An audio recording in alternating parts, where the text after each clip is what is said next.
Oh, I need a selfie stick. My arm is killing me. These are my top 4 tips to transitioning into any diet. These work. These really, really, really work for anybody. They're universal. Now, there are different tips and tricks, and everybody's different and will need something different in order to transition, but these work for everybody. I can guarantee it. Now, take it from a girl who has been transitioning her diet for 12 years now.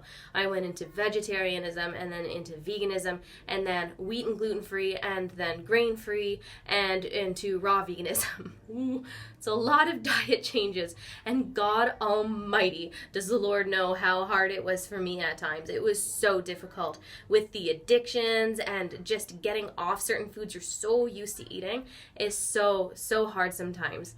So these are my top 4 tips that absolutely work. They help so much. And this is coming from someone who was raised and born Italian, drinking, let's say, 3 espressos a day. And guys, you know how hard it can be to get off of 1 coffee. Try 3 espressos.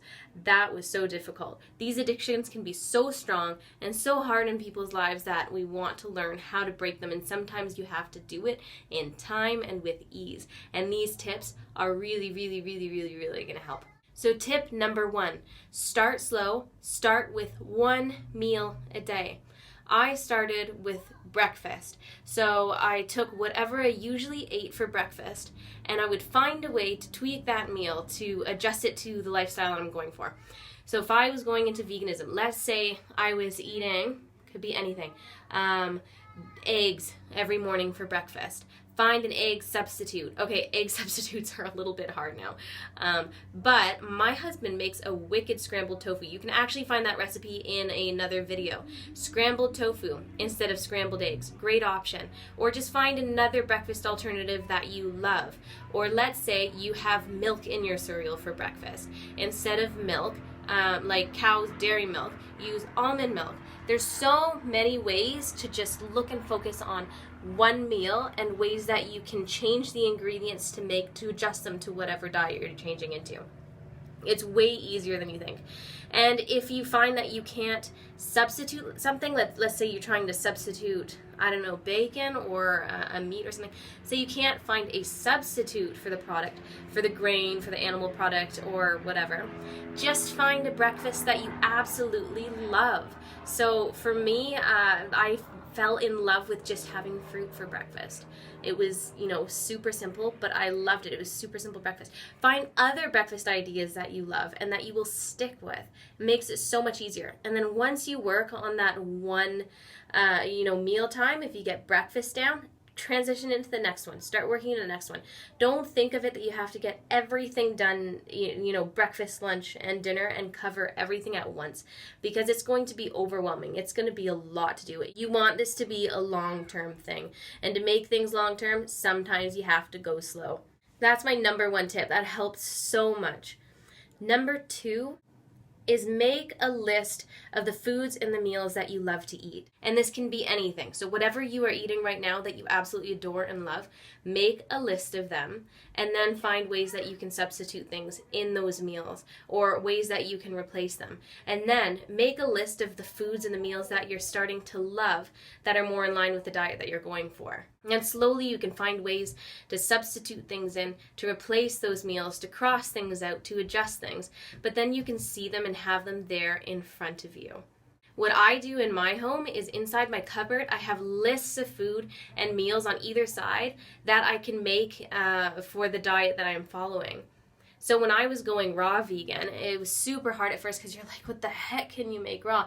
And then over time you get recipes and ideas from different people, and I would just write them down in list and point form. And then soon enough I'm opening my cupboard and I'm like, oh my gosh, I forgot I could make raw pie or raw ice cream or raw wraps or raw pasta. And then you realize how much is actually there for you. Oh, you know what? This isn't even one of the tips, but I'm going to add it in too. This really helps. Find restaurants at different places that offer the food to the diet that you're trying to adjust to. There are so many places out now that cater to different diets and lifestyles. It's amazing. So if you need help, there you go. Just if you don't want to make something, hit up one of those restaurants, buy something that you love, and then there you got a meal idea too that you can take home and try to mimic.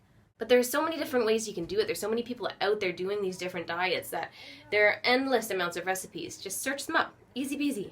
My number 3 tip is if you are hungry, eat, because that can be when the biggest cravings come, when you are hungry. So I found that if I started getting hungry, I mean, I had cravings all the time whether I was hungry or not, but they were absolute worst when I was hungry. So the moment you are hungry, fill up on something. And the temptation to not do that, the temptation to fill up on junk is really, really strong.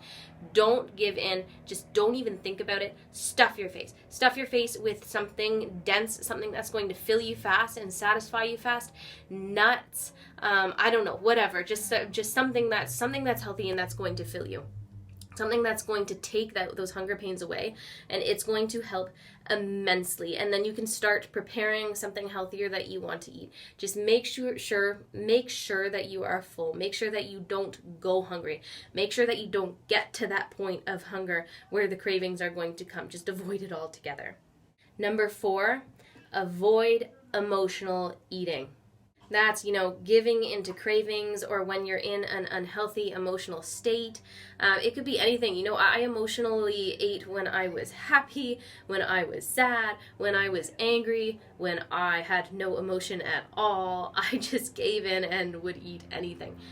Emotional eating can also include, which a lot of people don't think about, it can be associating foods to emotional things or emotional events, like places that we go or things that we see or things that we do if we have a food associated with that.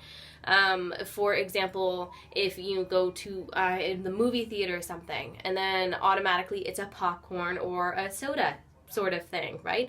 That's an emotional attachment to food that has to do with an event. It could be anything like that. You will start noticing these things when you are going certain places or when you're doing certain things. So you want to replace that emotional eating. Make sure that you are in a healthy state, not just physically, but mentally and spiritually. It makes a huge difference, and you will see this. Make sure you are not tired, you're getting enough rest. Make sure you are not stressed. Eventually, this does become easier where you find ways to take care of yourself emotionally and spiritually and not need that food, because we don't realize how much we depend on food sometimes to settle ourselves, to make ourselves happy, or, whatever. We rely on food so much, and you've got to replace that. You've got to find other means to fix, to deal with those emotions. Also, staying busy really helps. Boredom, there's an emotion we don't think about. When we get bored, we can eat sometimes. So if you're walking around thinking, you're not even hungry, you're just looking for something to do. I still do that. At least I eat a little bit healthier when I do that, but it's easy to get bored and not know what to do, and you just grab food. It's just something automatic, and that's not something you want to do. It's something you want to avoid. So stay busy. If you're finding you're getting bored or needing to do something, find other outlets, find other things to do. So let's recap on those.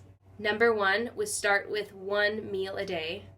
Number 2, make a list of foods that you love. Number 3, if you are hungry, eat. And number 4, avoid emotional eating. Those are my top 4 tips. I really hope that they help you guys out. Let me know in the comments if you have any other questions, or if you find that using these tips do end up helping you out transition into any diet. Feel free to subscribe if you want any more videos like these, and like this video. It'll show me how I'm doing. Thank you guys so much for watching. Bye.